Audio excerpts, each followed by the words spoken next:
இதுதாங்க வாழ்க்கை. சந்தோஷமா எல்லாத்தையுமே சந்தோஷமா இருந்தோம்னா டேக் இட் ஈஸி வாழ்க்கை. ஆனா முருக பக்தி உள்ள வந்துருச்சுன்னு வைங்க, தானா இந்த இயல்பு வந்துடும். நோ சூடு. என்ன அவ்வளவு சொல்லிட்டுட்டீங்க?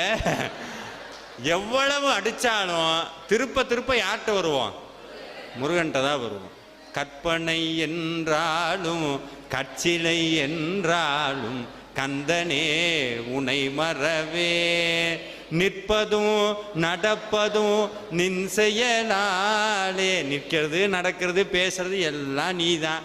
ஆனா முருக பக்திக்குள்ள வர வர வர வர வர வர திருப்புகள் பாட பாட பாட பாட ஆறுமுகம் ஆறுமுகம் ஆறுமுகம் ஆறுமுகம் ஆறுமுகம் ஆறுமுகம் என்று பூதி ஆகமணி மாதவர்கள் பாதமலர் சூடுமடியார்கள் பத மே துணையது என்று நாளும் ஏறுமயில் வாகன குகா சரவணாயனது ஈசயன மானமுன தென்று போதும் ஏழைகள் வியாகுலம் இதேதன வினாவினில் உனையேவர் புகழ்வார் மறையும் என்